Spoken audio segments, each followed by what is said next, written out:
महाराष्ट्र और झारखंड में चुनावी शंखनाद बज चुका है। हरियाणा की हार से सबक लेकर कांग्रेस कमबैक करेगी या फिर एनडीए को बूस्टर डोज मिलेगा। नमस्कार, मैं हूं निशांत वत्स और आप देख रहे हैं पब्लिक एशिया न्यूज। हाल फिलहाल महाराष्ट्र में उद्धव गुट ने सीट बंटवारे से पहले ही मुख्यमंत्री पद पर अपना दावा ठोक दिया है, यानी कांग्रेस के साथ वहां पर कोई बात नहीं बन पाई। वहीं दूसरी ओर देवेंद्र फडणवीस ने ऐलान किया है कि एकनाथ शिंदे महायुति के सीएम उम्मीदवार होंगे। वहीं झारखंड में भी कांग्रेस के हाथ बेरुखी ही लगती नजर आ रही है, क्योंकि जेएमएम ने साफ कर दिया है कि टिकट उस सीट को दी जाएगी जिसके जीतने की संभावना ज्यादा होगी। उनका कहना है कि किसी पार्टी को खुश करने के लिए कोई टिकट बांटी नहीं जाएगी। उनका सीधा संदेश कांग्रेस को है। अब सवाल यह है कि महाराष्ट्र और झारखंड में हरियाणा जैसी हवा चलेगी या नतीजे बदलेंगे। सवाल यह भी है कि क्या कांग्रेस सहयोगी दलों के लिए लायबिलिटी बनती नजर आ रही है। आज महाराष्ट्र और झारखंड की राजनीति को विस्तार से जानने के लिए हमारे साथ मौजूद हैं पब्लिक एशिया के ग्रुप एडिटर मिस्टर मुकेश वत्स। सर, बहुत स्वागत है आपका हमारी इस खास चर्चा में। धन्यवाद निशांत। सर, पहला सवाल कांग्रेस से शुरू करते हैं। अगर बात हरियाणा की करें तो हरियाणा में कांग्रेस की हार पे उमर अब्दुल्ला का एक बयान सामने आया है, जिस पर उन्होंने कहा है कि कपड़े सिलवाकर कांग्रेस हरियाणा में घर पर क्यों बैठ गई, उन्हें यह सोचना होगा। और कई दलों ने तो यह भी कहा है कि जीती हुई बाजी को हार में बदलना कोई कांग्रेस से सीखे। इस पर आपकी क्या राय है? निशांत, उमर अब्दुल्ला कांग्रेस के साथ गठबंधन में जम्मू कश्मीर में चुनाव लड़े, वहाँ उन्होंने अच्छा प्रदर्शन किया, उनकी सरकार बनी जी। जो उनकी नसीहत कांग्रेस के लिए है वो ठीक है।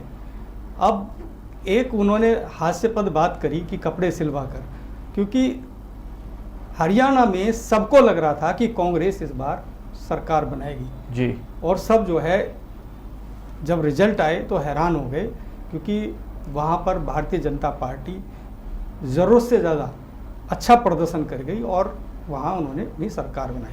कांग्रेस बहुत सारी सीटों पे निशांत बहुत कम मार्जिन से हारी। काफ़ी ऐसी सीटें थीं जहाँ पर बहुत कम मार्जिन था। तो मुझे लगता है कि प्रदर्शन तो कांग्रेस ने अच्छा किया हरियाणा में। वो अलग बात है कि वो सरकार नहीं बना पाए। तो उमर अब्दुल्ला यही नसीहत दे रहे हैं कि चुप क्यों बैठे हो। सर, आपको क्या लगता है कि ऐसे क्या कारण है जिससे कांग्रेस की सरकार नहीं बन पाई? देखिए, कारण बहुत सारे हो सकते हैं। कई ऐसे मामले थे कि एक तो इनके नेताओं के जो आपसी छोटे मोटे जो झगड़े थे वो भी चुनाव में जो है प्रभावित किया उससे चुनाव को। वो एंड मोमेंट पे जो है राहुल गांधी सबको एक मंच पे लाए और तब तक जो है चुनाव जो है किस तरफ जाएगा लोग मन बना बैठे थे। तो ये भी एक कारण रहा कि राहुल गांधी और प्रियंका गांधी को जो ये प्रयास करना था थोड़ा पहले कर लेते तो ज़्यादा बेहतर रहता। और मीडिया ने आपने देखा होगा कि जो बागी नेताओं की खबरें जो हैं बड़ी प्राथमिकता से दिखाई, उससे बड़ा असर पड़ा। तो ये जो एकजुटता ना रहने से भी नुकसान हुआ है कांग्रेस को हरियाणा में। निशांत, सर, आपको ऐसा नहीं लगता कि कांग्रेस सहयोगी पार्टी के लिए लायबिलिटी बनती जा रही है? ऐसा नहीं है। देश की दूसरे नंबर की पार्टी है कांग्रेस। लायबिलिटीज़ देखिए कुछ नहीं है। आपको ऐसा लगता है जहाँ जहाँ वो जा रहे हैं अच्छा प्रदर्शन कर रहे हैं, पहले से बेहतर हुआ है कांग्रेस का प्रदर्शन। ऐसा नहीं है निशांत कि वो निराश होकर बैठ जाएं। और लायबिलिटीज़ भी नहीं है, किसी की लायबिलिटीज़ ऐसा नहीं कह सकते हम कांग्रेस को।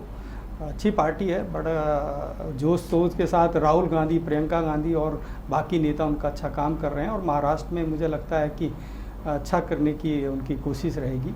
निशांत, सर, महाराष्ट्र में सीट बंटवारे से पहले ही उद्धव गुट ने मुख्यमंत्री पद पर अपना दावा ठोक दिया है। उन्होंने कहा है कि हर हाल में मुख्यमंत्री उद्धव ठाकरे ही होंगे। इस पर क्या राय है आपकी? निशांत, उद्धव ठाकरे का भाजपा से झगड़ा क्या है? वो मुख्यमंत्री ही तो चाहते थे।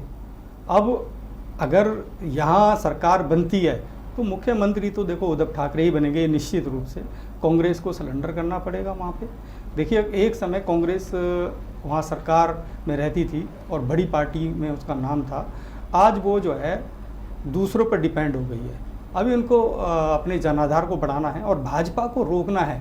तो देखो उद्धव ठाकरे को जो है उनको मुख्यमंत्री बनाना ही पड़ेगा अगर सरकार आती है। सर, कई प्रवक्ता कहते नजर आ रहे हैं कि महाराष्ट्र में शिवसेना से बड़ी पार्टी तो कांग्रेस है, फिर शिवसेना मुख्यमंत्री पद के लिए क्यों दावा कर रही है?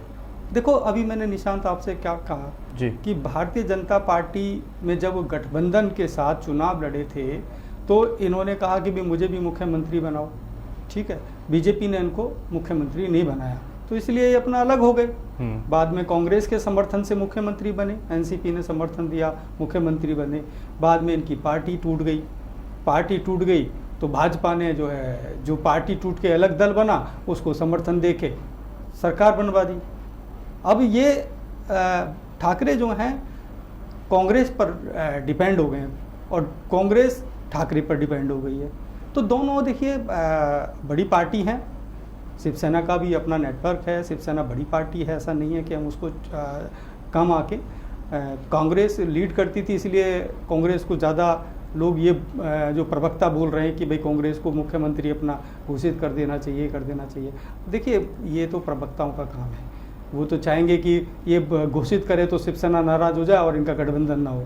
तो गठबंधन दोनों का अच्छा हुआ है, बातचीत उनके बीच में है और कांग्रेस जानती है कि ठाकरे को ही मुख्यमंत्री बनाया जाए, तो उन्होंने पहल कर दी है। निशांत सर, सीट बंटवारे की बात करें तो जम्मू कश्मीर में 38 में से 6 सीटें कांग्रेस पार्टी जीत पाई, फिर भी उन्होंने 3 मंत्री पद के लिए अपनी डिमांड रखी। क्या यही कारण है कि कांग्रेस पार्टी की मांग सहयोगियों के लिए गैर जरूरी है? कांग्रेस पार्टी ज्यादा डिमांड करती है? देखो 38 सीटों में 3 सीट दिए, अच्छा प्रदर्शन नहीं है। कुछ सीटें ऐसी भी थी जहाँ पे वो कम मार्जिन से हारे हैं। जम्मू कश्मीर में अच्छा प्रदर्शन किया। देखिए जम्मू कश्मीर में एक समय कांग्रेस एक मुख्य भूमिका में हुआ करती थी, आज भारतीय जनता पार्टी मुख्य भूमिका में है वहाँ। इसी तरह कांग्रेस भी एक अच्छी पार्टी के रूप में वहाँ पहचान बना पाती थी, लेकिन बहुत टाइम से जो है उनका जनाधार जम्मू कश्मीर में ख़त्म हो गया। तो अभी अगर जम्मू कश्मीर में अगर वो 3 मंत्री का पद मांग रहे हैं, वो इसलिए मांग रहे हैं कि अपनी खोई हुई ज़मीन को जो है वापस ला सकें, क्योंकि मंत्री रहेंगे तो वहाँ काम होगा, संगठन में काम होगा तो संगठन और मजबूत होगा।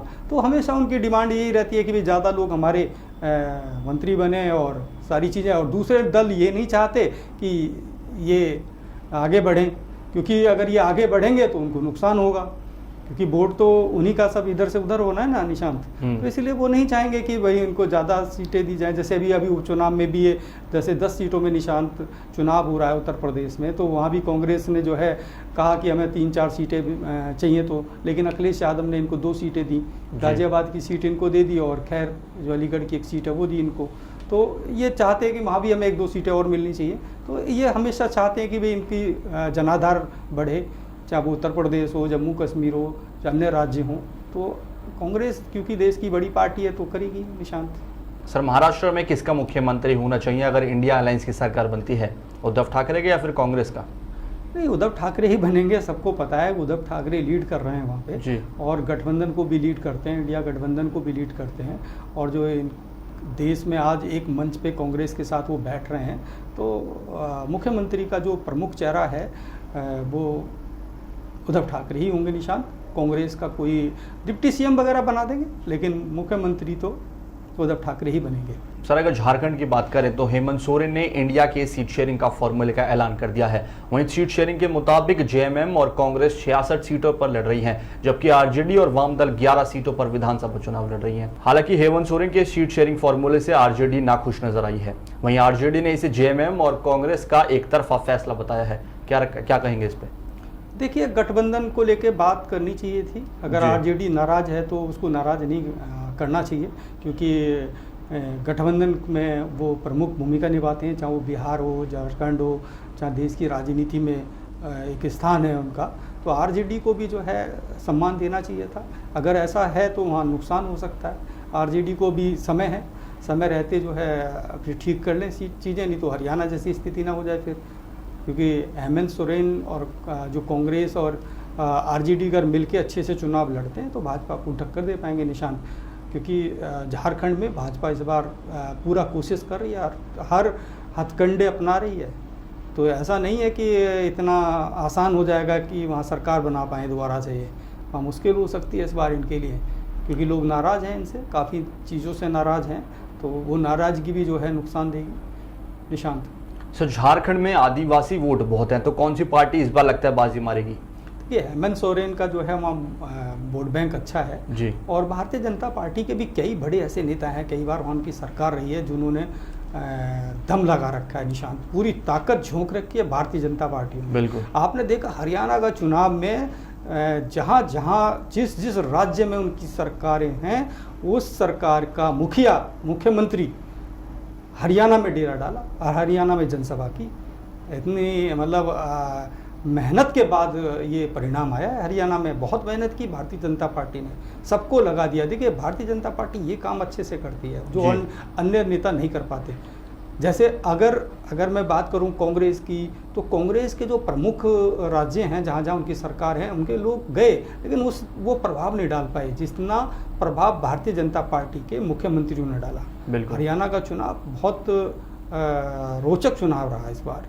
मतलब पहली बार मैंने देखा कि सारे मुख्यमंत्री वहाँ जनसभाएं कर रहे हैं, छोटी छोटे पार्टीज मीटिंग्स कर रहे हैं और पूरा प्रचार प्रसार में उन्होंने दम लगा दिया, इसलिए वो जीते। और यही काम अगर कांग्रेस करे तो मुझे लगता है कि झारखंड हो चाहे महाराष्ट्र हो, वहाँ निकाला जा सकता है चुनाव। निशांत, बहुत बहुत धन्यवाद सर अपना कीमती समय देने के लिए। ऐसी और चर्चाओं के लिए देखते रहें पब्लिक एशिया न्यूज़। धन्यवाद।